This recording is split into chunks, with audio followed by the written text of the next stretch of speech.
It's now time for Talkin' Boxing with Billy C. It began as a podcast, went live on the net, and transformed into a full-blown empire. It's the only daily boxing talk show on the planet, hosted by the only guy with the balls to do it. Many have stepped into the ring. Many have tried to take the belt. And one by one, they've fallen. Another victim of the undisputed heavyweight champion of Boxing Talk Radio. Talkin' Boxing with Billy C is on now. My style is impetuous, my defense is impregnable, and I'm just ferocious. I want your heart.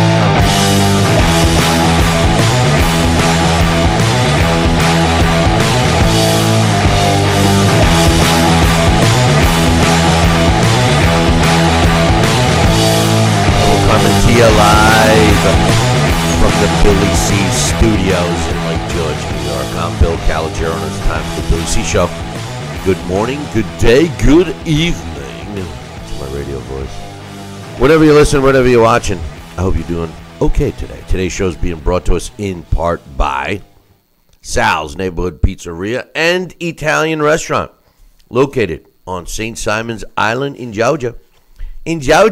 Check out the website, www.salsneighborhoodpizzeria.com, or give my man a call, 912-268-2328, 912-268-2328. Find out why I go all the way to St. Simon's to get an authentic Italian meal. And by the way, I was chatting with somebody the other day, and they knew right where Sal's was, but had never been there. They have a place in St. Simon's, on the island, I should say. And I said, you go in there and you tell them Billy C sent you, and you'll get the presidential treatment. Well, you got to be careful. Our current president doesn't get treated too well. Well, he doesn't treat anybody else well. It's for another show. Today's show is also being brought to us in part by our app. You want to be able to watch or listen to the show on your phone, on your handheld, on your tablet, anything that you take with you? Well, download our app. It's for free. That's right, including watching anything on Fight TV. Visit our website, www.billycboxing.com, and click on the download the app for free banner. And finally, today's show is being brought to us in part by my book. Tom Molyneux, From Bondage, The Baddest Man on the Planet, is available right now where all good books are sold. And you can get a copy of this book right now while you're watching or listening to the show.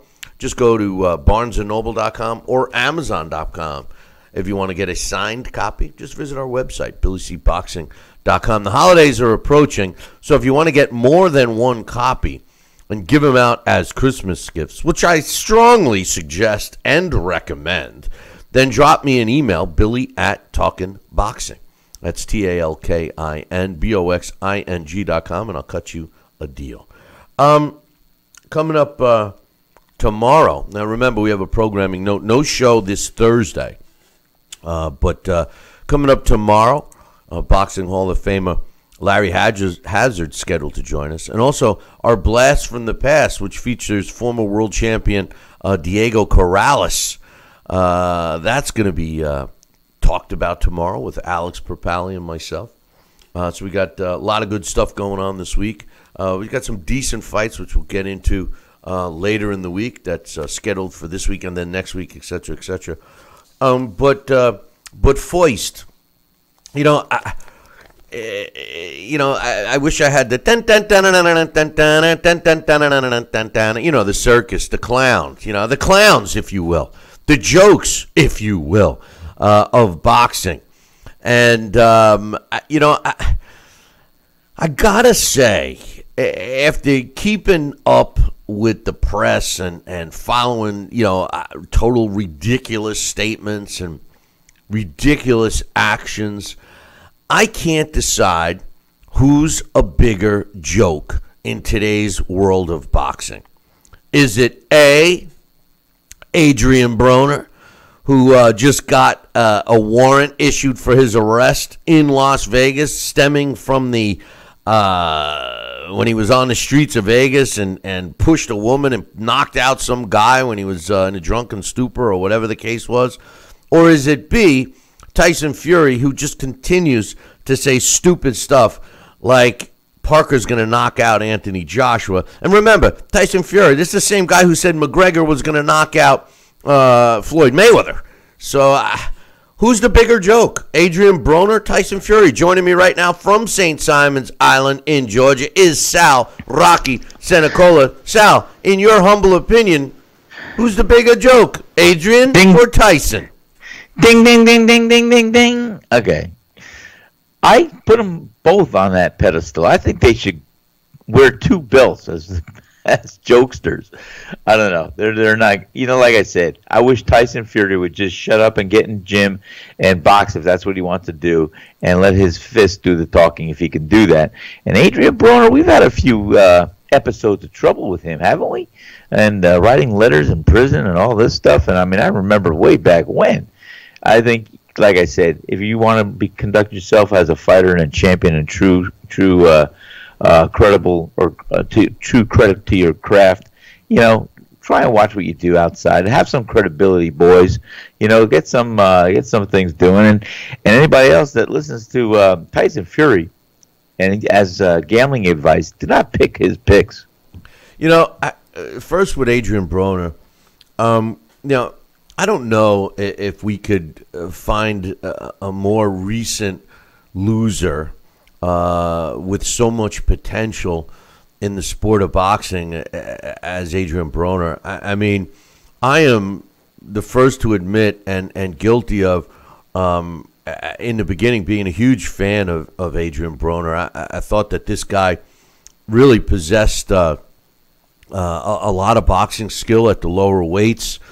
Skyrocketed himself, had a little shtick going on, and I hate to say it, but it appears to me, and evidence would show that he teams up with Floyd Mayweather, and the next thing you know, either he thought he was bigger than he was, misled. I don't know what the case was, but Adrien Broner turned into one of the biggest jokes and idiots that I've ever seen in the sport of boxing, and along with it, just his potential just going down the toilet.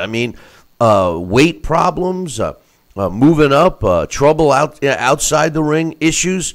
One after the other, and it just seems that this guy has let a once prominent future get flushed down the toilet. Here's a guy who has been in trouble with the law multiple times. His last one took place in September, back in Las Vegas in September, where he was caught on video pushing a woman and knocking out some guy, punching a guy in the face on the Strip in Las Vegas. He was ultimately arrested for that, and apparently, he was charged. He was arrested and charged with battery. And he was supposed to show up for court and didn't. And according to Adrien Broner, he said it was a misunderstanding. He didn't know he had to show up. How many times can you say, I didn't know, nobody told me? It's another case. We referred to it last week, Sal. This is another case of a boy who cried wolf. Well, if he really believes he's an elitist, and he's that far above the rest that he's untouchable or that special. Like I said, he's had humbling experiences in his life that should bring him down to earth, and he should wake up. He's had some chances. And if you're just going to ignore signs and things of what's happening in your lifestyle, and you're not going to try and change and cultivate a better lifestyle for yourself, a more credible lifestyle for yourself, and you're always going to find the trouble, always going to find the drama, then you got a problematic future in your life, in your future, and you're going to go down a bad path, and you should really recognize it as your lifestyle, your life events. These are going to be getting very much off track of where you think you should be and where you should be. By the way, it's just gone from bad to worse with Adrien Broner. He gets into trouble. He tries to right the ship. And, one of the issues would be to, appear in court. Obviously, he's got legal representation, I would assume, and I hope. and a court date is set. We all know that court dates, especially, this is a more serious charge, but even for something like a traffic ticket, they're set way in advance. And as a matter of fact, if for some reason you couldn't make it, 99% of the time you can get a different date, an adjournment to a later date or what have you.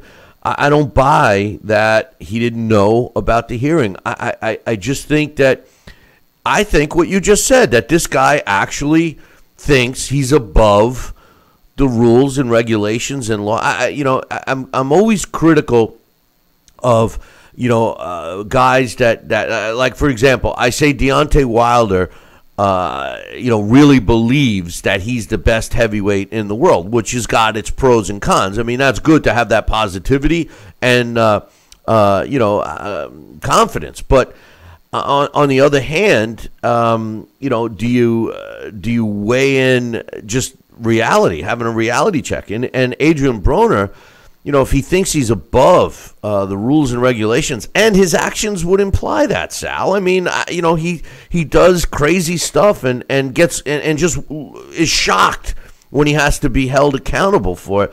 I don't buy that he didn't know it. I think he just acted like, yeah, who cares? It's like getting in trouble in school. He figures out what's going to happen. A slap on the wrist, they're going to reschedule it or something like that. And now he's got a warrant issued for his arrest, and that jumps from an appearance to a warrant. You would imagine that the severity of this issue just went up a notch or two or three. Well, it does, and that's what I'm saying. What I'm saying is, he should have learned earlier in his life, how to be accountable and how to pay for what his actions would imply. It's one thing when you can get away with it once or twice. It's like don't ask for permission, ask for forgiveness. Well, guess what? After you're older and a little wiser, and you've had some experiences, you start to learn about let's go ahead and let's ask for permission, so we don't have to ask for forgiveness. And he should have learned this on the learning curve of life a long time ago. And I think he just, like I said, he may be an elitist in his own mind, and he thinks he's above it, and he thinks he can wiggle his way around it, and he thinks he's not accountable like you and I would be. So I don't know. He's got other issues going on, and cut the drama out. You're a professional fighter. You got to get your life on track and go to the top. And if you got the skills and ability, I love the old line from one of my favorite movies, The Bronx Tale: wasted talent. That's what it is, wasted talent. The thing is we're not supposed to judge a fighter, no, or any other athlete outside of their field of play. But it's hard when you look at Adrien Broner and to see that it's a reoccurring thing.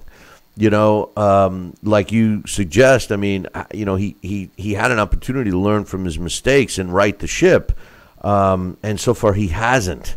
The incident that took place in September is an indication of that in its own right. Now when you take a look at his future, if I'm a promoter and I'm thinking about, putting him in a fight with someone else, another opponent, I have to start weighing out the possibilities of him getting into some kind of trouble that might prevent the fight from happening. And ultimately, especially if I'm a promoter or a television network, that may ruin my event. Ultimately costing me a lot of money. I would think that his actions at some point, whether he's smart enough to right the ship or not, I think other people in this sport are going to start to say, you know what, this guy comes with too much baggage. Maybe we should go in another direction. I would think it's at that point right now, Sal. Bill, I think you're 100% correct, because you're right. What can a fighter do, or what can a promoter do when he's going to book a fighter or make a title fight or make some big fight, significant fight, and showcase it And guess what? Well, now we got to roll the dice. Do you think he'll make the fight? Do you think something's going to derail him in his training regimen? Do you think something's going to happen between now and the fight date between him and the law? Do you think he's going to get in another altercation in public or something? And, Bill, I have a feeling, a different stance when we say, athletes and their lives are separate from what they do in their sports. I really feel in my heart of hearts, it's just my feeling, that, when you're put on that pedestal, you're paid all that money and everything else as a professional, and you have young fans, young people that idolize you, that emulate you, that try to look at you as a role model, and you fall from grace once, twice, three times and make it a recurring thing. That's you're somebody's hero. If not your own children, you're somebody else's hero. And, you got to really look at what you're doing as far as being a professional and conducting your life and living the life of a professional. That's my opinion. It's funny because basketball great Charles Barkley one time because of his actions was criticized along those same lines. Oh, kids look up to you, blah, blah, blah. And his response was, "I never said I was a role model. Sure. But the truth of the matter is I agree with you. You are a role model, whether you want to accept it or act like one.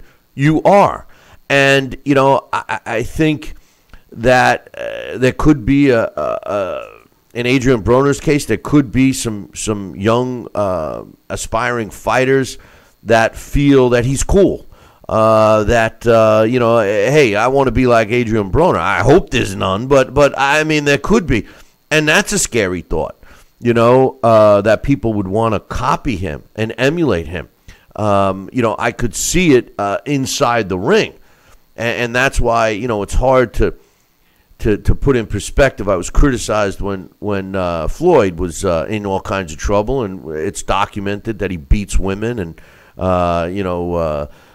smacked around a teenage security guard, 19-year-old security guard, and then people criticize, well, you shouldn't judge him by what he does outside the ring, only what he does inside the ring. Well, I think it comes, when a guy, and in Floyd's case, I mean, a guy who made, almost $1 billion in the ring throughout his career, I don't think they should get a pass, and I agree with you. I don't think that high-end athletes should get a pass if their actions outside their field of play is not upstanding. And, in Adrien Broner's case, he's a clown. I mean, listen, I think he let a lot of his boxing career slip away. I think he's a circus act right now. And it's a shame because I really believed that at one time, if his discipline stayed intact, and this guy was fighting at lightweight or junior welterweight at this point and kept his nose clean, this guy would be a big name. He would be a huge name. I can't look at it any other way, Sal. No, and I concur with you, Bill. And like I said, it's a shame. He's got to look at himself in the mirror right now and say, hey, what do you want to do with the rest of your boxing career? What do you want to do with your future? And can you stay straight? Can you avoid trouble? And can you put the blinders on, get back into the shape you need to be in world-class shape, and go back in the ring and try to stay straight, stay clean? That's all. When we started this discussion, my question was, who's the biggest joke, Adrien Broner right, or Tyson Fury? We just gave you some data and ammunition to pick Adrien Broner. When I come back from break, I'm going to give you some data and some reasons to pick Tyson Fury. So don't go anywhere. I'll be back in 2. Billy C will be right back.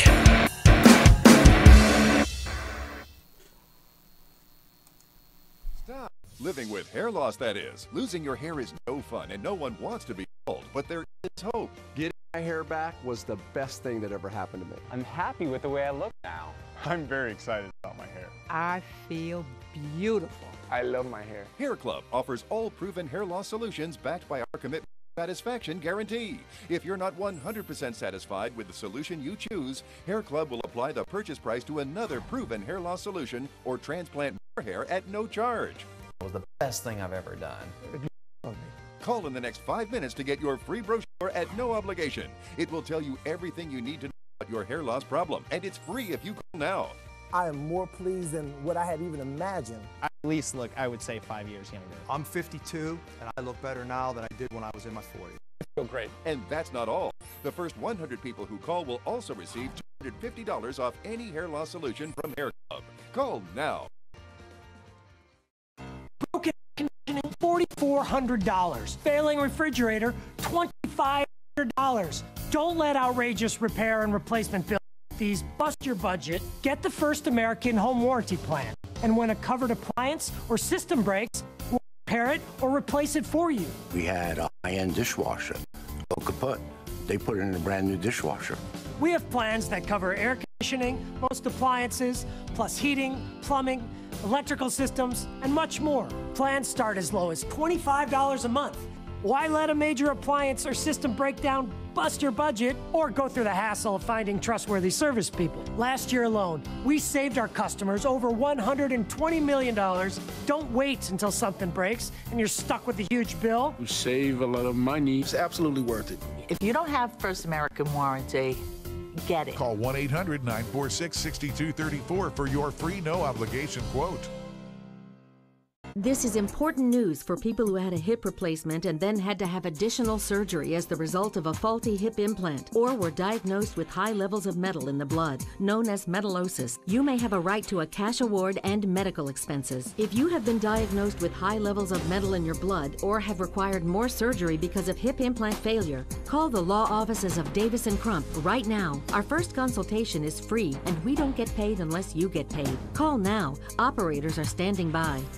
Are you currently on Medicare? In other words, do you carry the red, white, and blue Medicare card? If so, are you suffering from chronic back pain? If you answered yes, you may be eligible for a pain-relieving back brace covered by Medicare at little to no cost, shipped directly to your home for free. These medical-grade back braces are ideal for lower back pain, arthritis, spinal disorders, and other chronic back problems. Will you qualify for a medical-grade back brace? Call Back Brace America at 1-800-290-8300.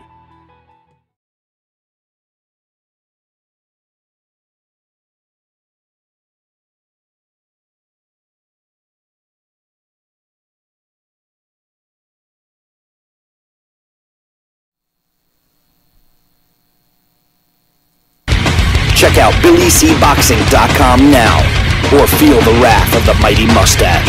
Oh, that hurts! Why are you doing that to my face? I hate you! That's BillyCBoxing.com. Consider this your warning. Now back to Billy C. Interact with the show at BillyCBoxing.com.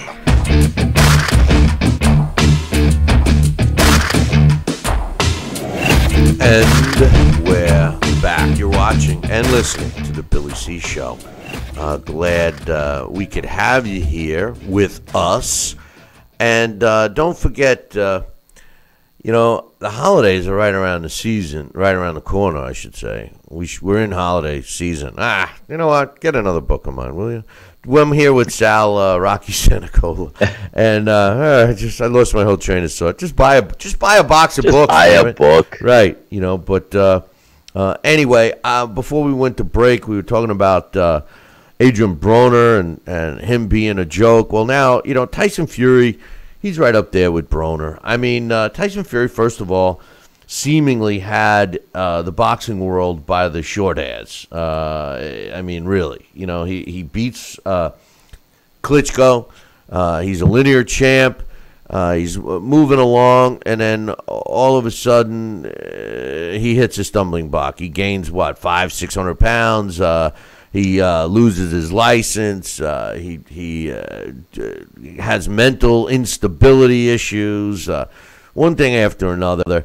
Some time goes by, he's out of the limelight, and then he starts saying that he wants to come back, that he could beat everybody. He's calling out Anthony Joshua, insulting both Klitschkos, saying that he would do everything that he did to Klitschko, which incidentally, the version of his version of that fight is a lot different than mine, but And this is all coming, again, from a guy that I really liked. You know, I was a big fan of Tyson Fury, followed him from his second pro fight on.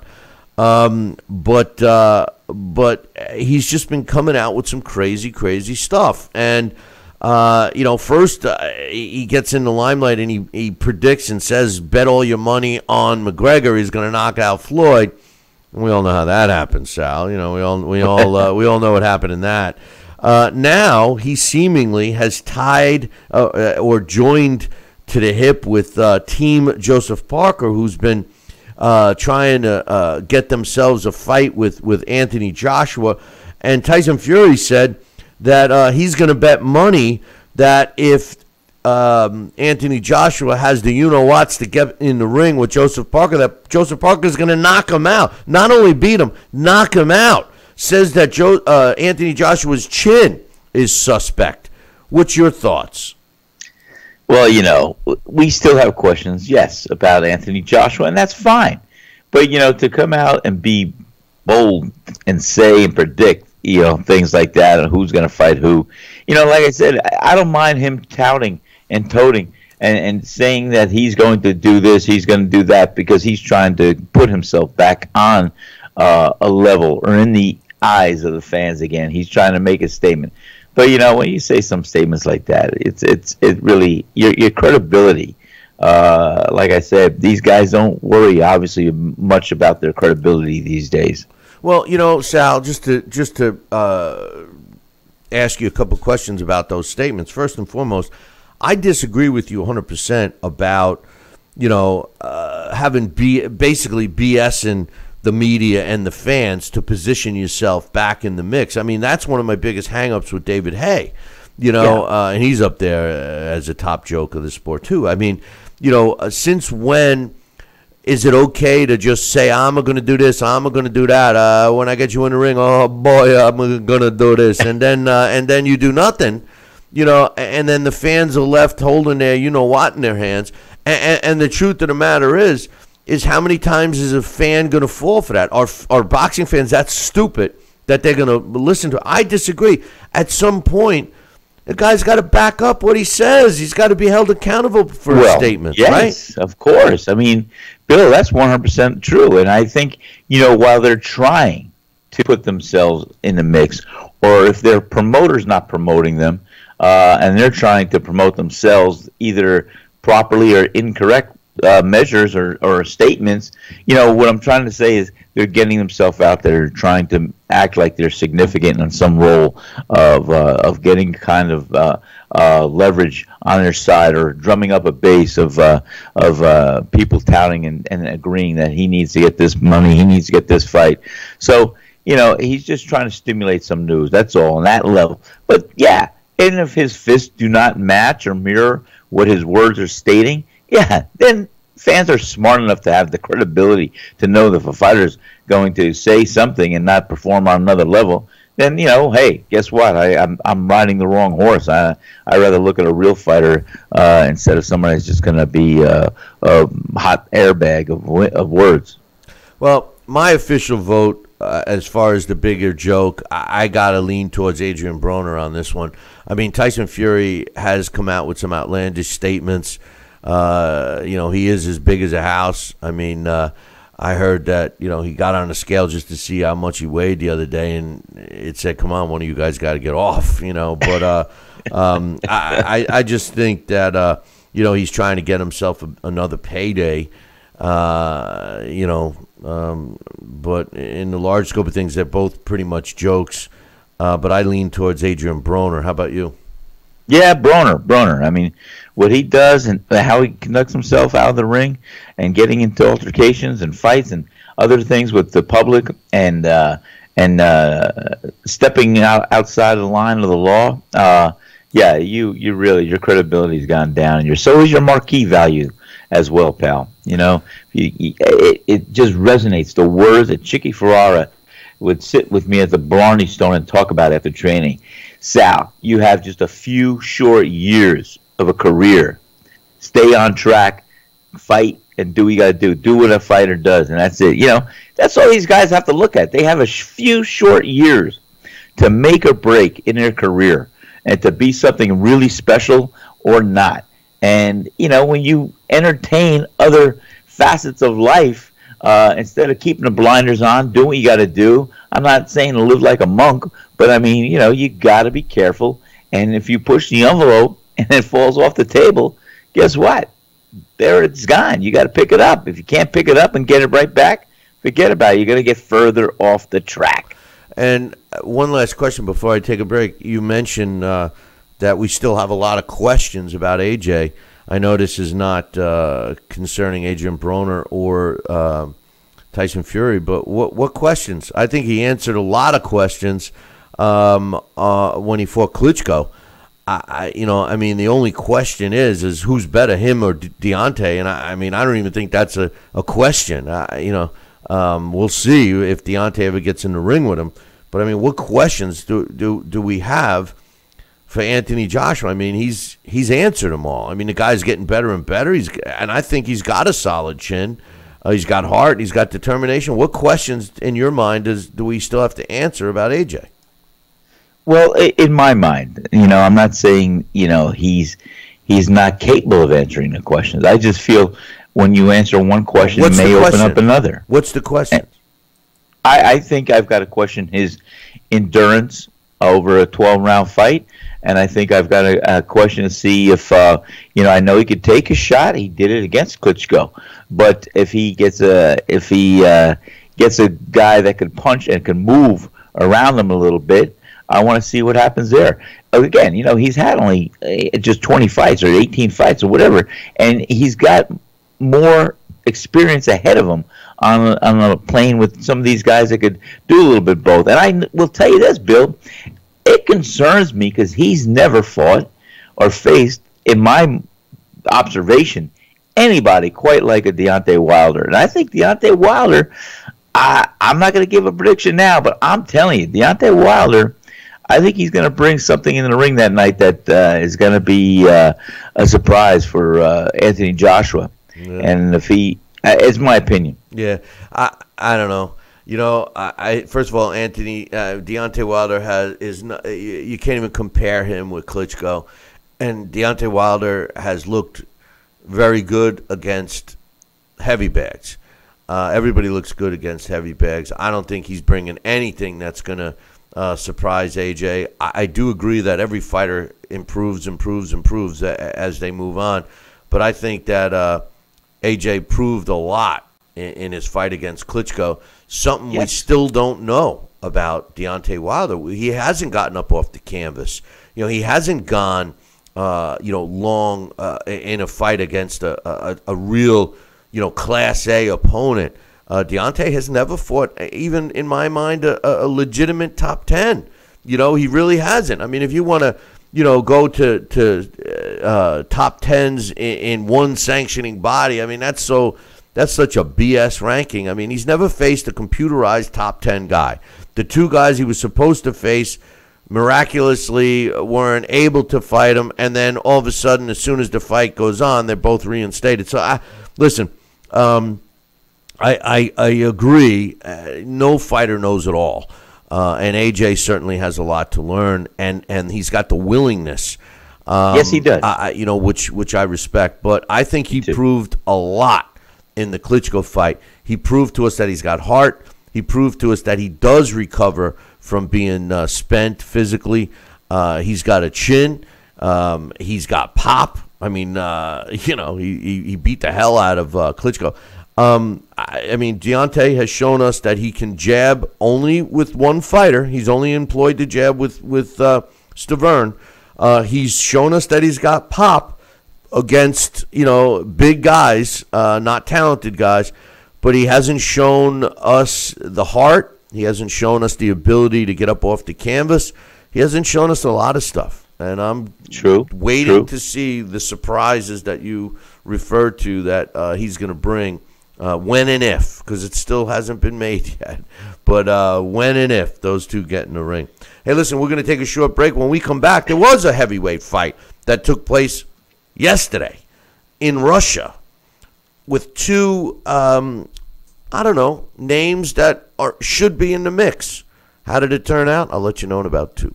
Billy C will be right back. Broken air conditioning, $4,400. Failing refrigerator, $2,500. Don't let outrageous repair and replacement bills like these bust your budget. Get the First American Home Warranty Plan. And when a covered appliance or system breaks, we'll repair it or replace it for you. We had a high-end dishwasher go kaput. They put it in a brand new dishwasher. We have plans that cover air conditioning, most appliances, plus heating, plumbing, electrical systems, and much more. Plans start as low as $25 a month. Why let a major appliance or system break down, bust your budget, or go through the hassle of finding trustworthy service people? Last year alone, we saved our customers over $120 million. Don't wait until something breaks and you're stuck with a huge bill. You save a lot of money. It's absolutely worth it. If you don't have First American Warranty, get it. Call 1-800-946-6234 for your free no-obligation quote. This is important news for women using birth control medications and devices. If you or a loved one have been diagnosed with a pseudotumor after using one of these birth control drugs or devices, you may be eligible for a cash award and medical expenses. Contact the law firm of Davis & Crump right now if you or a loved one have used one of these birth control medications or devices and were diagnosed with a pseudotumor to see if you are eligible for a cash award and medical expenses. Call now. Operators are standing by.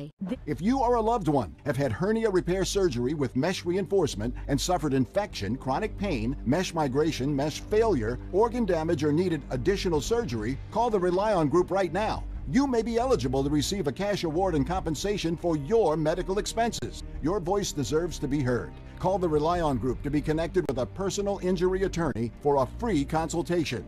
Call 800-715-4869. That's 800-715-4869. Are you currently on Medicare? In other words, do you carry the red, white, and blue Medicare card? If so, are you suffering from chronic back pain? If you answered yes, you may be eligible for a pain-relieving back brace covered by Medicare at little to no cost, shipped directly to your home for free. These medical-grade back braces are ideal for lower back pain, arthritis, spinal disorders, and other chronic back problems. Will you qualify for a medical-grade back brace? Call Back Brace America at 1-800-290-8300.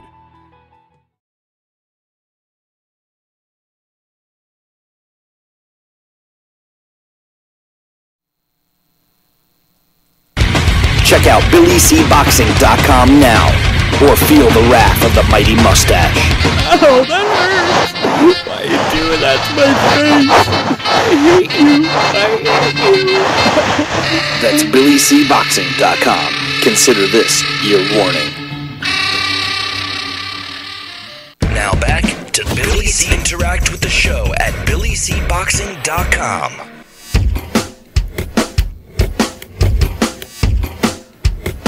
And we're back. You're watching and listening to the Billy C. Show. Glad you could be with us. And with me right now is my co-host in crime, Sal Rocky Senecola. And yesterday, Sal, in Russia, there was a card. And in the heavyweight division, there's been some discussion about a young Russian heavyweight, Sergey Kuzmin. And going into this fight, he was undefeated at 11-0 with 8 knockouts. And he stepped in with a guy who personally feels that everyone avoids him, Amir Mansour. And Amir Mansour is a tough out. I mean, this is a guy that did some time in jail. I thought he was 40, 41. Coaches in the chat room saying he's 45. Wow. I know he's over 40. And you know, he does pose a threat. He seems to come in good shape when he fights. He's an attacking. His style is an attacking style. You know, he's strong. And some guys don't want to fight him because, you know, he's dangerous. And, you know, Team Mansour feels that, you know, he's avoided. Well, he signed to fight in Russia, which is always an interesting scenario. And he fought the young up-and-coming Kuzmin. And yesterday, the two started going at it. It was an extremely exciting fight. However, in the third round, both guys, they clashed heads, and it was such a severe head clash that it immediately opened up two severe cuts on each, one on each. So it was a severe cut on each, Kuzman and Mansour, and they immediately stopped the fight, and it was termed a technical draw. It was on the WBC as a international heavyweight title, which meant that the winner would have been catapulted to, if not a mandatory, at least close to a mandatory for their heavyweight champion, who's Deontay Wilder. Sal, why do you suppose that there's so many headbutts today? That, whether I'm going to say, let's just be specific, so many unintentional headbutts, whereas, years gone by, there didn't seem to be as much. Do you think it's the skill set of today's fighter? I don't know, Bill. That's a good question. I really do not know if there's been more butts of late than there was through the decades. Because I know every fighter has the chance of getting butt or being butted, and I had over 250 stitches in my face. A lot of them were opened up by butts, and a couple if and ands. But the bottom line is, butts happen, and a lot of times maybe it's a skill set. But you're bobbing, you're leaving, you're moving your head, and your fist is supposed to be in front, but if your head's in front, it's tactical. It's not necessarily practiced, and what you should do is lead with your head. But it happens at times. It's not intentional, but sometimes it could be, very much so. So whether there's more butts today than there were decades ago, I don't know. I think it's kind of relevant to the amount of active fighters there are today. I don't think there's any more today than there were yesteryear. I think butts happen. They occur.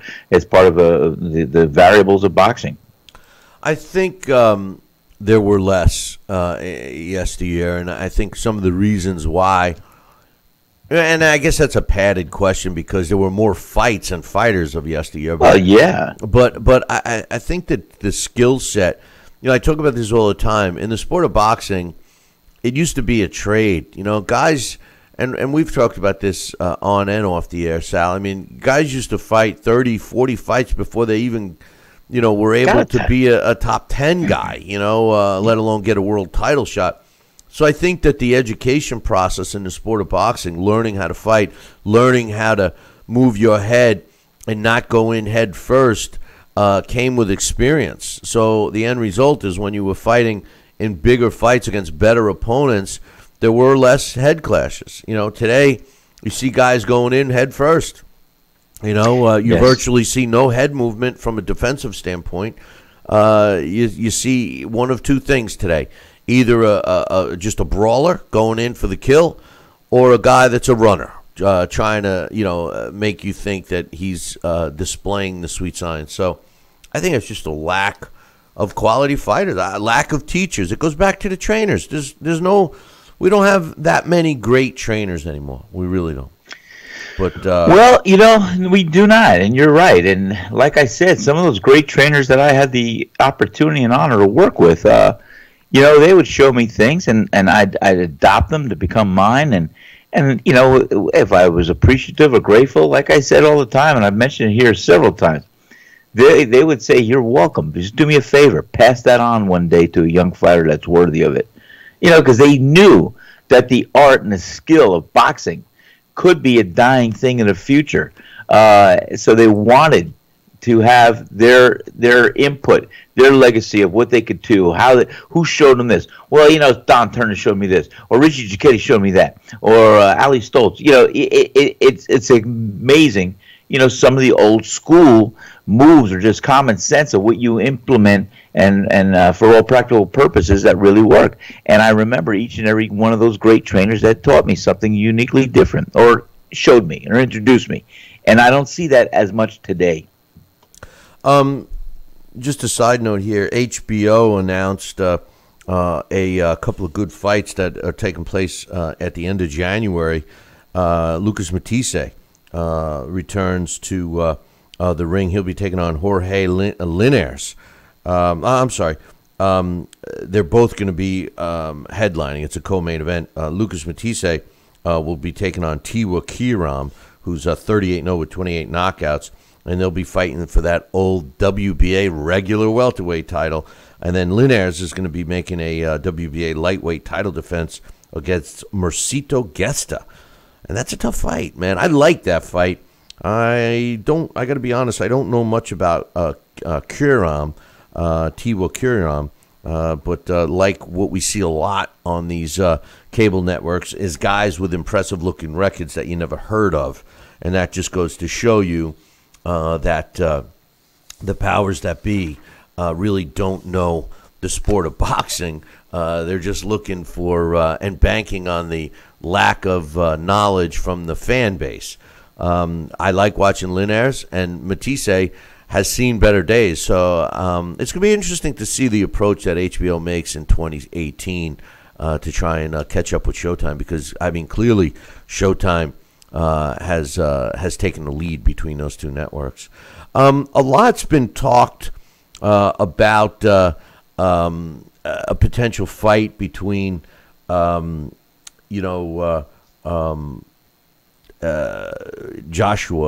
Anthony Joshua and Joseph Parker.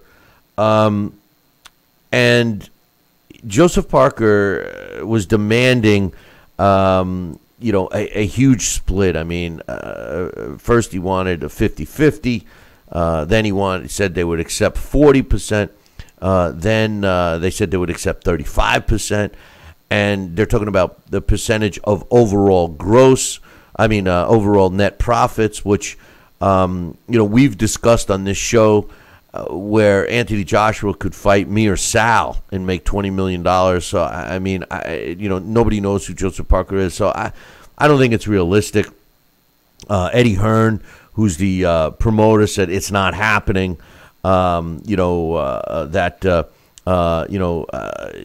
Parker might be fighting Lucas Brown at this point, and Anthony Joshua is just not going to pay Joseph Parker 35% of the profits of a revenue stream that is all because of AJ. Has nothing to do with Joseph Parker and his draw. As a matter of fact, Eddie Hearn said, and I quote, "There's a deal there to be done with Joseph Parker, which makes him a lot of money. A win gives him a massive 8-digit payday for the next fight. If he really thinks that he can knock Anthony Joshua out, they should take this fight. It's not a million miles away, but a 65-35 split is just not happening," which I agree with. But here's the thing, Sal. Bob Arum, that young, crazy kid of a promoter. Bob Arum goes on to say that he feels that 65-35 split is reasonable. He says, "I've been in this sport for decades, and I can tell you that a unification fight like this, that split is more than fair." He says, and keep in mind that he's got a promotional tie to Parker. He says Joshua has 2 belts. Parker has 1. 65-35 is right. I can't see why Eddie Hearn doesn't see it as reasonable. Here's a typical thing. I mean, when do you believe this guy? The truth of the matter is when you fight Anthony Joshua, he could knock out AJ. But the truth of the matter is, who the hell knows him? Outside of the land down under, who knows Joseph Parker?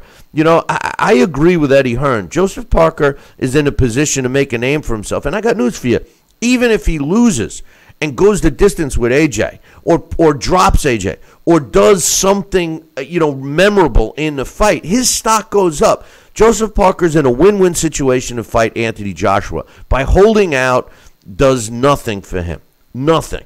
And a win over Lucas Brown, I don't know what that does, because Lucas Brown's from the land down under too, and Lucas Brown has that, he tested positive for steroids thing hanging over him. I don't know. What do you think? Well, I think they're both kind of, even though one has a belt and everything else, they're kind of non-entities. And like I said, Anthony Joshua's in the driver's seat. I mean, the guy is a moneymaker. The guy's a drawer, and I think to have people put these conditions or demands. We used to aspire when we were young and up and coming and wanting to get in a position for a title fight. We knew we were going to get lesser of the two, but the idea was to fight for the most coveted belt or to have a unification bout and let your fist do the talking. And if you have to take a little less now and be a little humble about it, let your stock go up during your actions and performance. And as you were suggesting, yes, Joseph Parker could be known instantly throughout the world if he steps in a ring with Anthony Joshua, because they'll have all eyes on him. And if he could do what he says he could do, and even go the distance, let alone put in a good performance, his stock and his future paydays will skyrocket up to the top. Because right now, as you suggested, I don't know, I haven't seen him too much, and he's fighting in the land down under. And you're going to remain down under until you get on a world stage. And once you're on a world stage, then you could now use leverage if you're a drawer, or if you're a competitive, or if you got something unique that people are going to remember and want to see again. It seems like the fighters from New Zealand and Australia are all trying to use the media. I mean, another guy that comes to mind is Jeff Horn. Jeff Horn calling out the world. He had a career-defining win against Manny Pacquiao, and he's still stagnant. Everybody, rather than want to see Jeff Horn, they make the excuse that Manny's finished. So listen, these guys need to get out there. They need to not be so greedy. Take the fight and prove themselves. That's the beauty of this sport, Sal. All you got to do is win. Win. And in Jeff Horn's case, it's a shame that people were so quick to discredit that win because of Manny Pacquiao being so faded. But it is what it is. Hey, go ahead. Were you going to say something? I was going to say, and I agree with you, Bill. You know what? Jeff Horn had all eyes on him at that moment. He beat Pacquiao by hook or crook, whatever it was. He won. And the bottom line is, he should have been back in the media. He should have been back on top. He should have been back. They should have talked about it. He should have already been back in the ring and make some noise and do something else instead of just waiting. Because right now, who's Jeff Horn again? You have these. You got to strike when the iron's hot. That's what I'm telling you. Right. No, I agree with you. Over in Monday Night Football, we had the Ravens top the Texans 23-16. In NBA action, the Pacers beat the Magic 121-109. The Cavaliers over the 76ers 113-91. The Pistons beat the Celtics 118-108. The Trailblazers topped the Knickerbockers 103-91. The Rockets over the Nets 117-103. The Spurs beat the Mavericks 115-108. The Kings over the Warriors 110-106. And the Clippers beat the Lakers by 5, 120-115. Over in NHL, the Panthers beat the Devils 3-2. The Penguins beat the Flyers in overtime 5-4. The Canadiens beat the Blue Jackets 3-1. The Jets over the Wild 7-2, and the Blackhawks beat the Ducks 7-3. I got some emails to read. This is a couple of the ones that I didn't get to yesterday from my man Mitch. He says the subject here is life ain't fair, especially in boxing. He says boxing isn't a fair world, and sometimes it just irks you. The odds right now say Anthony Joshua fights Joseph Parker next. So that makes Dillian White, Vladimir Klitschko, and Joseph Parker for AJ. 3 guys odd favor to beat anyone on Wilder's record. So let's say AJ beats Parker and Wilder beats another tomato can. Then let's say they fight late next year and AJ is winning and Deontay lands a big right hand and wins the fight. It's like AJ's doing all the work right now, knocking off the big names in boxing, putting his body through the wear and tear of good matchups, while Wilder is in the easy bracket of their matchup. If he lands that right hand on AJ, you'll never stop hearing Wilder and his fanboys, including Sal, talk about how they'll say he's better than AJ. Not cause amnesia. Watch how Wilder preposterous because amnesia. The truth, he did look good against because of the Stavern fight. He's invincible, and AJ scared of the work, taking on real challenges, could make them feel scared of Deontay. Is what the fans will say. Point that he wants to make here, but when he used feel that one side is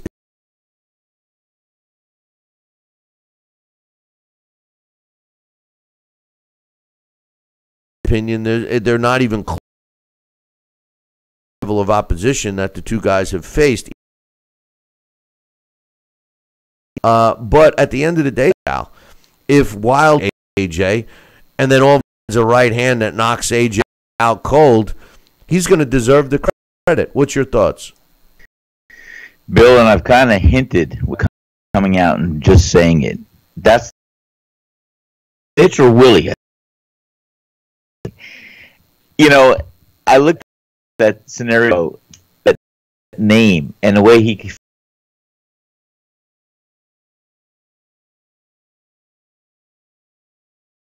Joshua. First of all, because I believe he is the best in the world.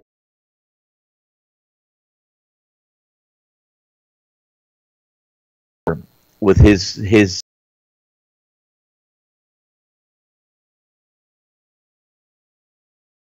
inside or outside, and saying, and yes, I got so, but you know, you this and fans do too. You have this sonic punch, one shot. Oh, one shot. All he's got to land is a haymaker, and AJ's. This is assuming AJ has no answer. Watching the Klitschko, but Klitschko, you know, Deontay's gonna.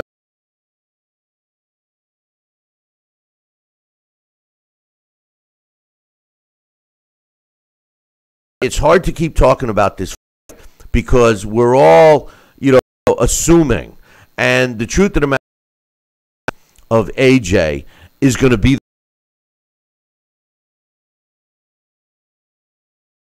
when they're throwing punches, he's moving back, you know. So no, it's going to be hard.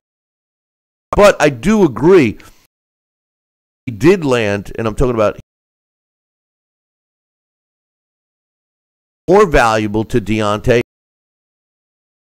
The credit would go to Deontay, and I honestly happen because I don't happen in the same way that Mitch just outlined for us. Agree with him 100%. Coming from Anthony Joshua, coming from Deontay, catch him with one shot. I know. And then it blows that fire. A lot of punches like that. I mean, I just haven't. Listen, hold out because I want to finish that discussion. Break, and when we come back, Billy C will be right back. If you're over the age of 50, news for you. Don't buy annuity until you understand the pros and cons from television.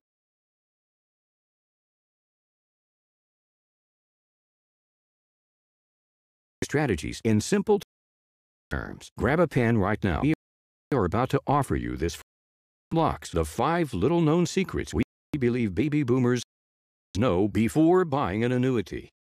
Call 800-493 free copy of Josh's book, Next Gen Annuity Strategies Revealed. As a bonus, we'll also send you the #1 mistakes retirees are making with their investments today, and a free DVD on how you can get up to 33% more income in retirement. Call 800-493-9652 to have your free information kit rushed to your door. Again, that's 800-493-9652. Broken air conditioning, $4,400. Failing refrigerator, $2,500. Don't let outrageous repair and replacement bills like these bust your budget. Get the First American Home Warranty Plan. And when a covered appliance or system breaks, We'll repair it or replace it for you. We had a high-end dishwasher go kaput. They put it in a brand new dishwasher. We have plans that cover air conditioning, most appliances, plus heating, plumbing, electrical systems, and much more. Plans start as low as $25 a month. Why let a major appliance or system breakdown bust your budget or go through the hassle of finding trustworthy service people? Last year alone, we saved our customers over $120 million. Don't wait until something breaks and you're stuck with a huge bill. You save a lot of money. It's absolutely worth it. If you don't have First American warranty, get it. Call 1-800-946-6234 for your free no-obligation quote. Stop living with hair loss, that is. Losing your hair is no fun and no one wants to be bald, but there is hope. Getting my hair back was the best thing that ever happened to me. I'm happy with the way I look now. I'm very excited about my hair. I feel beautiful. I love my hair. Hair Club offers all proven hair loss solutions backed by our commitment to satisfaction guarantee. If you're not 100% satisfied with the solution you choose, Hair Club will apply the purchase price to another proven hair loss solution or transplant more hair at no charge. That was the best thing I've ever done. It looks good on me. Call in the next 5 minutes to get your free brochure at no obligation. It will tell you everything you need to know about your hair loss problem, and it's free if you call now. I am more pleased than what I had even imagined. I at least look, I would say, 5 years younger. I'm 52, and I look better now than I did when I was in my 40s. I feel great. And that's not all. The first 100 people who call will also receive $250 off any hair loss solution from Hair Club. Call now. Snacking has never been this exciting. At Graze.com, we combine wholesome ingredients with the flavors we all love to create over 100 exciting snacks. Like these. We'd love to send you a Graze sampler box for free. Just go to Graze.com, enter the code ENJOY36, and we'll mail your free box to your home or office. Join thousands of Grazers already in love with our exciting snacks. So come to Graze.com for your first box free.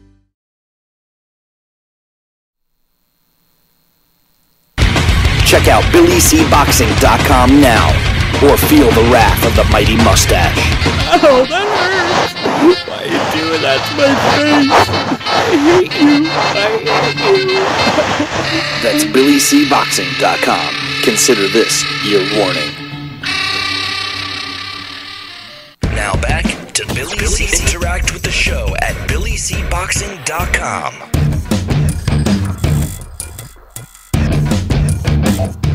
And we're back. You're watching and listening to the Billy C Show. Just before we went to break, Sal and I were in a discussion about the potential showdown between arguably the two top heavyweights in the sport today. My man AJ, Anthony Joshua, and Sal's idol, Deontay Wilder. And you had mentioned that Deontay would that you wanted to make sure that that we understood that you meant could have been accumulation of punches, not just that one punch. You see, that's where I differ from you. I think that if Deontay does knock out AJ, it will be from one punch, one that catches him and puts him to sleep. I don't think that that Deontay Wilder is going to be in a position to be able to land an accumulation of punches on AJ, because I think his defense has gotten a lot better, and I think it's going to boil down to really how AJ, or I should say how Deontay fights AJ. Does he employ, which I would assume he would, does he employ the jab like he did with Stavern? And, how does AJ handle it? If Deontay Wilder employs the jab and waits to land the hammer, the right hand, it's going to all boil down to how AJ can react with counterpunching and timing his jab. If Deontay comes after him in his octopi method of just trying to, kill him, wipe him out, AJ takes him out too. I just don't see Deontay with enough skill set, Sal. And I think I want to see the fight because I admit, and it would be foolish for anybody who's a boxing fan to think that Deontay Wilder and AJ aren't the top two fighters in the division today. I agree with you, and I think the fight is going to answer a lot of questions from both sides of the aisle or both sides of the ring, and I think it's going to be it could be the fight of the year. I mean, for 2018, it's going to be one of the most exciting, aside from what we're going to see with Canelo Alvarez and Triple G rematch. But I definitely would love to see this fight, and like I said, Deontay Wilder, he's a Wilder puncher, and that makes him dangerous. He's not an easy read. He's not predictable. He's not Anthony Joshua. Wait. Let me ask you a question. A question on that thought. He's a wild puncher, and that's what makes him dangerous. How dangerous was Conor McGregor against Floyd Mayweather? He too was a wild puncher. No, Conor McGregor's not even the same conversation, not even the same ring, not even the same class. No, I'm not suggesting. I know. I'm not suggesting that. But what I'm suggesting is a wild puncher versus a technically sound guy. First of all, I'm going to tell you something. If I'm not touting my horn, but if I was in Conor McGregor's camp or his corner, it would have been a different fight. You would have seen a different fighter. I'm not saying a different result, but you would have seen How many fighters have you trained, Rocky? Absolutely. I'm working on my first one. Yeah, all right. So be careful what you say. Be careful. I know what you mean. I know what you mean. I got all this. I know. I want to share it with you. I know what you mean, man. I know what you mean. Let's read the second part of Mitch's email. He says the negotiations. He says, Billy C., you were right about the negotiations. He says, my man representing Parker went from 50 to 40 down to 35%, all in a couple of days. Eddie Hearn still says no way. AJ's bringing too much to the table for you to get 35% of that total. Talking about life being unfair again.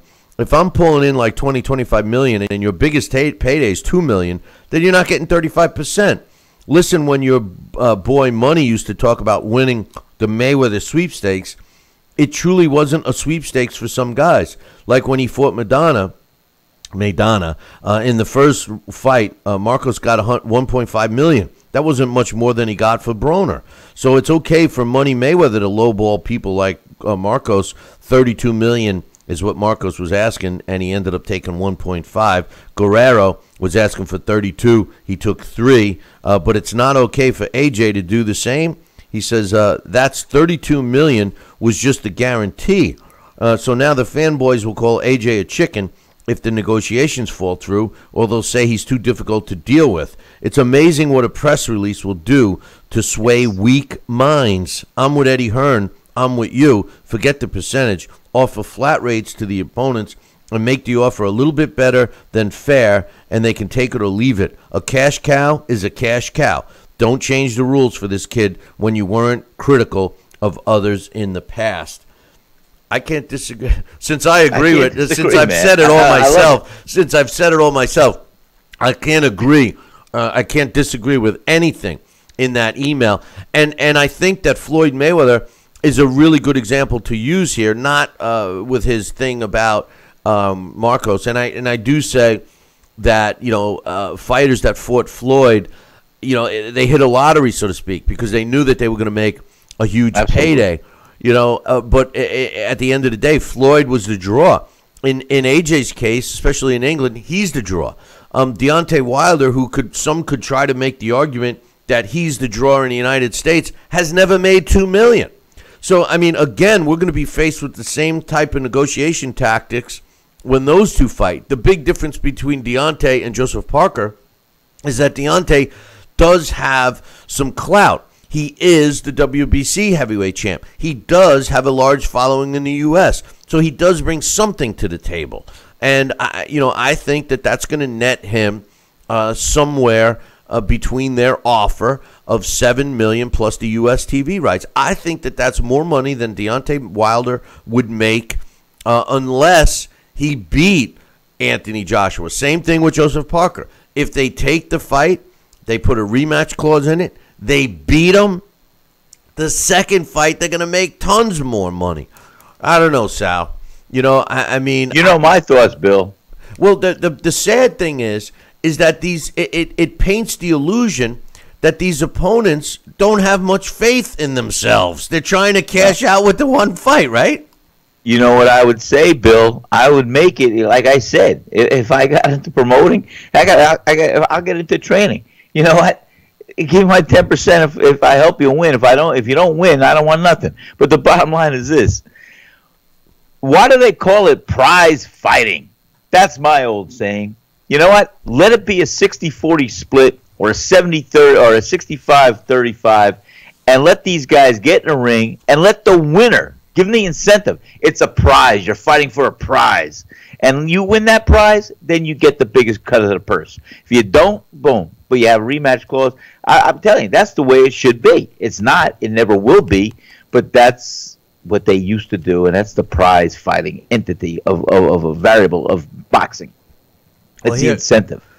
That's clearly the way it used to be, especially during the time of the guy I wrote my book on, Tom Molyneux. But those days have changed. And when you look at a fighter, and as long as we're talking about Deontay Wilder and Anthony Joshua, you know, both are with promotional companies. And, you know, AJ has clearly chosen the right promoter because he's a world-recognized name. He is. You know, even though, you know, maybe more people in the U.S. don't know him. But I saw and watched the clip. Eddie Hearn was in New York City, and he was just stopping people on the street, asking them if they ever heard of Deontay Wilder. This is in New York City.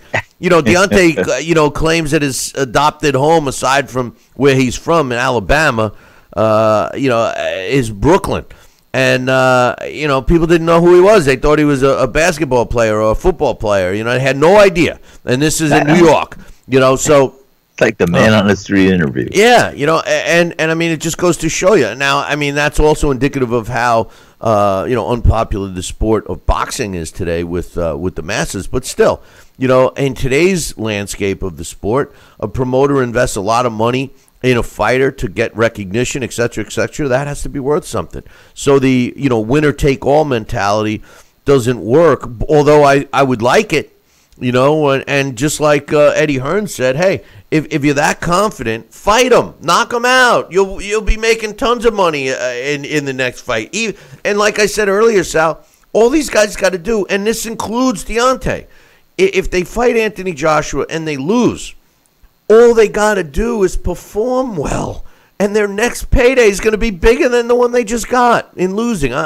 Listen, it is what it is, really. I mean, not only you're right, Bill, and not only that, but with a rematch clause in the contract, I mean, you could retire after 2 fights with Anthony Joshua.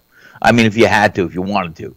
So I mean, embrace it, humble yourself, and say, I'm grateful enough to travel to England, and I'm going to fight for the heavyweight championship combination of unification of the belts, and I'm going to get at least $10 million this time.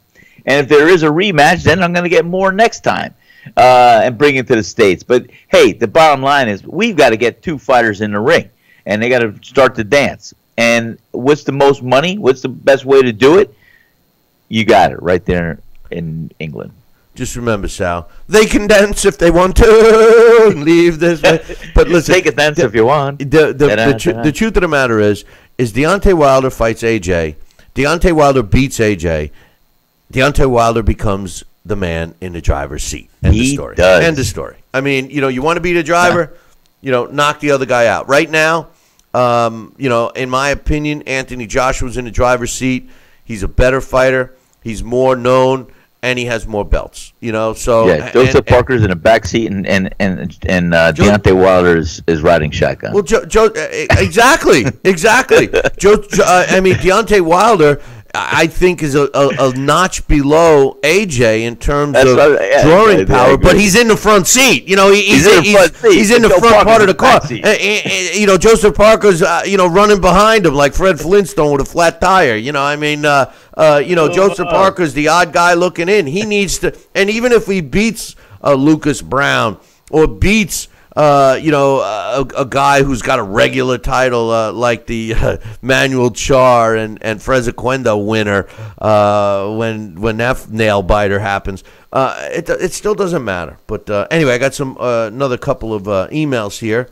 This one here is from my man John, And he says, and this is referring to Joseph Parker's press conference. We got a lot of heavyweight talk today. He says, "Hey, Billy C, I wanted to know what you thought about Parker's team highlighting Joshua's chin as a major weakness.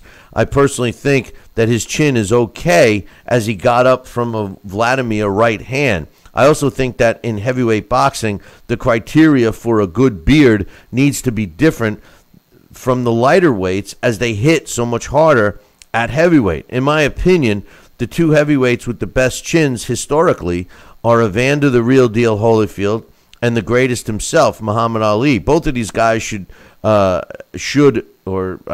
probably meant to say, both of these guys had great chins against proven punchers in Lewis and Tyson and Foreman, respectively. But both fighters have been down. Can you and Sal think of a heavyweight great who never touched the canvas, and who do you think had the best chin out of the current heavyweight champions? I personally think only Joshua has been in with a puncher. Thanks for the answers to my last email on Wilder's power.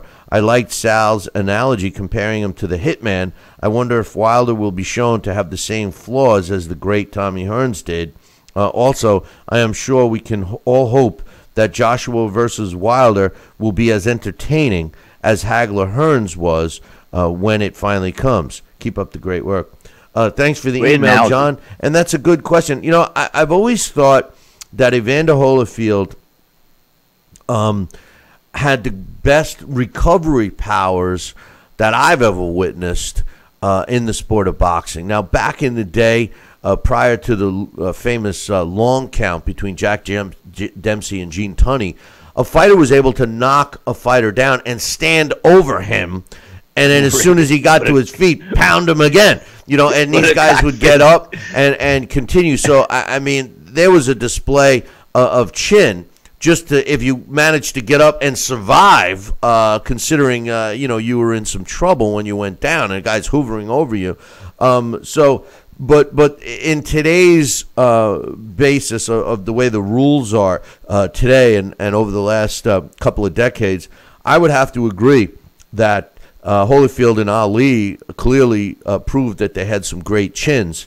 And nothing but Mike Tyson showed that he had a decent chin too. I mean, he took some hellacious beatings, before going down.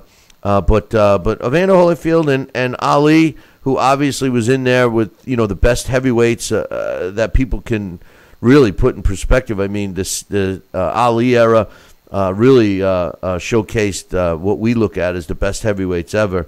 I can't think of another heavyweight that had better chins than either of those two. And as far as today, the problem with today's boxing is that a lot of times the best aren't fighting the best. So we really don't know. I agree with John here about AJ. He demonstrated that he did go down but got up and ended up winning the fight. I also believe that Klitschko had a much better chin, and he proved to have a much better chin than we all thought. He had that reputation of having a weak chin. I think his brother, Vitaly Klitschko, had a more solid chin. But aside from those names, I mean, Deontay Wilder, he's been stunned from less than stellar opposition, never went down. So you got to still give him credit. I don't know. Johan Duhaupas displayed a great chin against Wilder. What's your thoughts, Sal? I think Muhammad Ali had the greatest chin of any heavyweight champion I've seen, old or contemporary, which is partly why he paid for his condition that he was ailed with in his later years. I mean, the guy, he was never knocked out cold. And he continually, if he got knocked down, he would get up. And he took a barrage of punches. He got caught with a haymaker. He got hit with some of the thunderous hooks from Joe Frazier and some of the crushing right hands from George Foreman and Ernie Shavers. I mean, these guys were bangers. They'd lay fighters out with one punch. Ali would just absorb them and come back and be competitive and fight to win on most of the cases, but most of the times. But no, I don't think there's another heavyweight that had the chin of Muhammad Ali. Well, Coach is refreshing my memory in the chat room. He's reminding us of George Chuvalo. George Chuvalo too. Tough George guy. Chuvalo never was knocked out. You know, I mean, he was stopped TKO. You know, and then you got outside of heavyweights. You know, Jake LaMotta was another one. You know, Jake LaMotta, another one. You're right. I mean, but you're talking about heavyweight class. No, I know. George Chuvalo and Muhammad Ali. I know. But I'll think Jake LaMotta. I mean, come on, the guy had a chin. You could hit him with a sledgehammer. He wasn't going to go down. You didn't put me down, Ray. You didn't put me down, Ray. I didn't go down. I didn't go down, Ray. I got one more email. This is a pretty serious one from my man Joel. He says he sent me a link to an article that I had already read. He says, Billy C., it was reported today by the big fat guy at ESPN. In case you don't know who that is, it's Dan Raphael, a good writer, but a guy that doesn't know a left hook from a fish hook. But that's besides the point. He said that the Arkansas Athletic Commission allowed an HIV positive fighter to fight. Can you and Sal please explain how a state commission would be so unprofessional to not see the red flags and allow this guy to fight? I know you've had a lot of experience in different fields of boxing as a promoter, a manager, working for a governing body, etc. So maybe you could fill me in on this, how it could have happened or what they didn't do that allowed this person to fight. This isn't something that could be slipping by in 2017. He says also, did you get a chance to catch any of the card featuring Kuzman against Mansour? Disappointing end to the fight. I was hoping it was a clear winner. Yes, I saw it. He says, curious on your and Sal's thoughts on this. And by the way, I hope you guys had a great Thanksgiving. Well, I certainly did, and I know, Sal, you did too, right? Yes, I did. Thank you so much, Joel.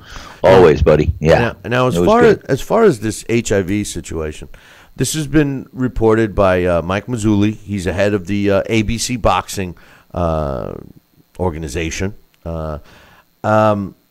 First of all, let me start off by saying this. I have held a boxing promoter's license in the state of Arkansas. I promoted several fights, fight cards, I should say, in the state of Arkansas. They, at least when I promoted, followed the same blood requirement rules as most other states, requiring minimally HIV and hepatitis blood work to be done. And, you know, if a fighter fails those tests, then, you know, they're not allowed to fight. Now, in this particular case, according to the fat man at ESPN, the state of Florida had put this fighter on indefinite suspension because he tested HIV positive on one of their fight cards, and they did not let him fight. Now, the way it works is that there's an organization called FightFacts, and FightFacts is the official record keeper of boxing.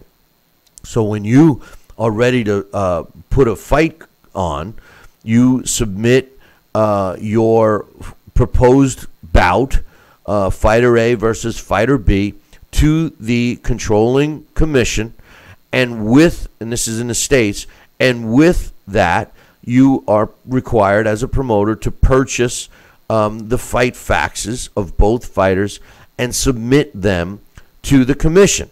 Now, the commission, based on what those fight faxes say, you know, the level of opposition, et cetera, they make a decision on whether they approve that fight or not. Now, where the Florida Commission comes into play here is if they had a blood test that was ruled favorable, it tested positive for this fighter, and they put him on indefinite suspension on FightFacts, what that would mean is that the state of Florida would have had to have been the state that released that indefinite suspension on FightFacts. Get a hold of Annabelle Sanchez, who runs FightFacts, and you know, have that lifted. Now, I can't speak for Mike Mazzulli or whoever's in charge of the Arkansas Boxing Commission at this point, but I would find it very disheartening if it were true, if the state of Arkansas did indeed allow a fighter that tested positive for HIV to fight in the ring. not only does it endanger his opponent, it also endangers not only the officials, the referees, the judges, everybody sitting at ringside, but also fans that could be sitting close to the ring should a splatter of blood or saliva or something like that end up in someone else's system, resulting in causing someone else to come down with HIV or even hepatitis in that case. So I find it unbelievable almost because it's pretty cut and dry. You go to a blood work place, you get the blood work done. Now the only thing that you could make an argument for is that this guy fought under a different name. But again, Arkansas did the same thing, at least when I promoted fights, but they required fight faxes. And as long as the fight fax was up to date. Now, maybe Mike Mazzulli got a copy of a fight fax that stated that Florida put this guy on indefinite suspension because he tested HIV, then realized that there was an error. Maybe they retested the guy, and then they verbally released him, and the Arkansas Commission let the fight happen before fight fax updated their record. I don't know. But I find this, I agree with Joel. This is a red flag, not only for that commission, but for the sport. I don't know what else to say on this one, Sal. What do you think? Well, I think it's, clearly an issue, and they should be everything up to date and credible, and that's why they have a fight fax. I mean, I'm banned from boxing worldwide until I get my shoulder surgically repaired because it's a torn rotator cuff. But the bottom line is, and that was in Florida too, you have a condition and a disease.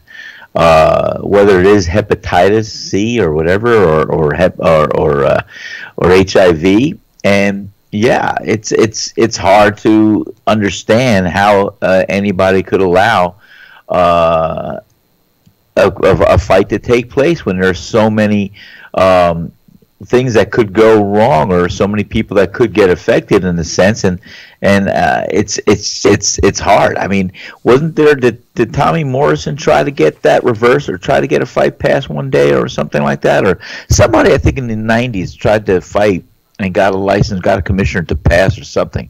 But those fight facts are there for a reason, for a purpose, and it's a lot, and it's a very sensitive subject. It really is.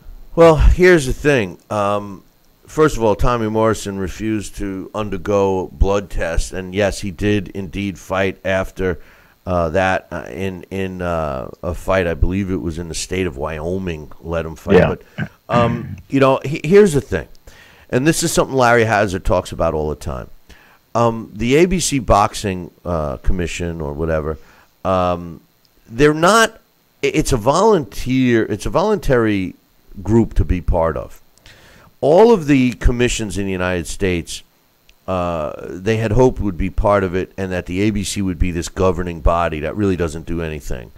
So if the state of Arkansas, and this is one of the problems about having a government-run boxing commission, because under state law, each state has their own laws and regulations that they're allowed to have, especially concerning boxing. So that was one of the stumbling blocks about having a federal commission, so to speak. So the truth of the matter is if Arkansas decided to let an HIV positive tested fighter to fight, as long as that commission made it known to everyone there, all the officials, the other fighter, the fans, that this was going to happen, then it's their decision. It's everybody's involved decision whether they want to participate. The ABC is making this seem like they are in control, which they're not. They don't necessarily have to follow what another state says in terms of suspension list on fight facts. So it's a real touchy, dicey situation.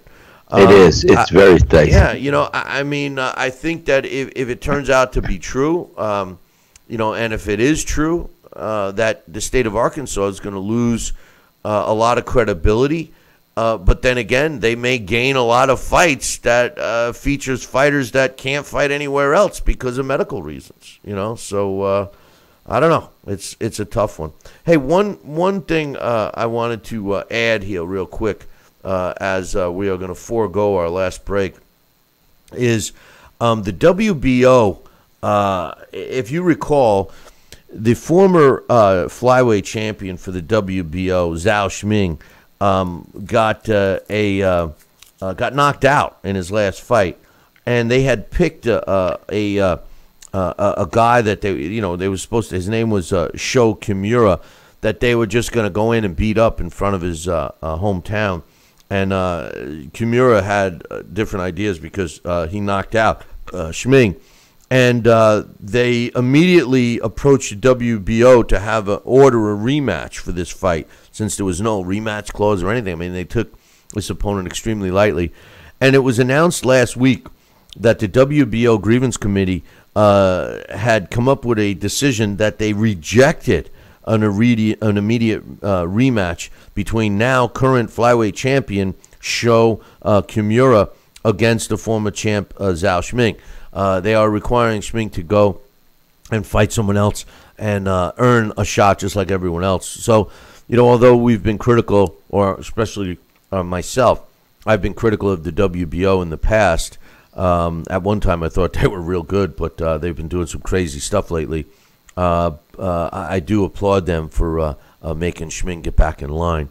And one last thing I wanted to mention, Sal, was that I know you are like me. We can't wait for the Billy Joe Saunders and Yes. David Lemieux fight, which is scheduled for in a couple of weeks on HBO, December 16th in Montreal for Billy Joe's WBO World Middleweight title.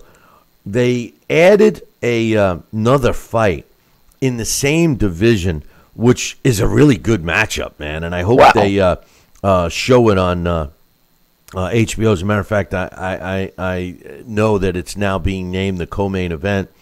Two middleweights, Antone Douglas, who's out of Virginia, who has a record of 22 wins, 1 loss, and 1 draw, with 16 of his W's coming by knockout, and Gary Spike O'Sullivan, a very competent middleweight out of Ireland, who's 26-2 with 18 knockouts, are now named as the co-main event for Billy Joe Saunders, David Lemieux. And that HBO card is shaping up to be one that I'm really looking forward to, Sal. Oh, myself as well, Bill. I'm very, I like David Lemieux very much, and I think he's going to put himself back in the mix and be very dangerous in the middleweight division for a good while. So don't forget, we are not doing a live show on Thursday of this week, but we will be here tomorrow and Friday, of course. And don't miss tomorrow's show because Boxing Hall of Famer Larry Hazard will be on. I got some boxing referee questions to ask him. Yes, you do. And we'll see what his thoughts are. Also, I'll throw this HIV positive situation over to him as well. I'm sure he's got an opinion on this one. But also, we have the Blast from the Past, which features former world champion and fan favorite Diego Corrales that Alex Papali will be on tomorrow to talk about. So you're not going to want to miss tomorrow's show. But we got our trivia question, and I'm trying to give away another copy of the Title Bout Championship computer game. And this is somewhat of a tough question.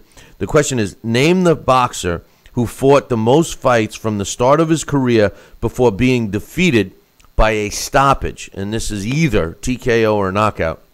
If you're the first one to email me that answer, the correct answer, at Billy@TalkinBoxing, that's TalkinBoxing.com, you'll win a copy of the title or concern that you can email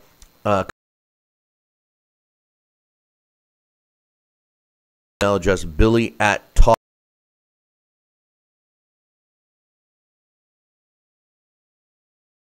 first one to email me, Billy at Talk Bat Channel. Until then.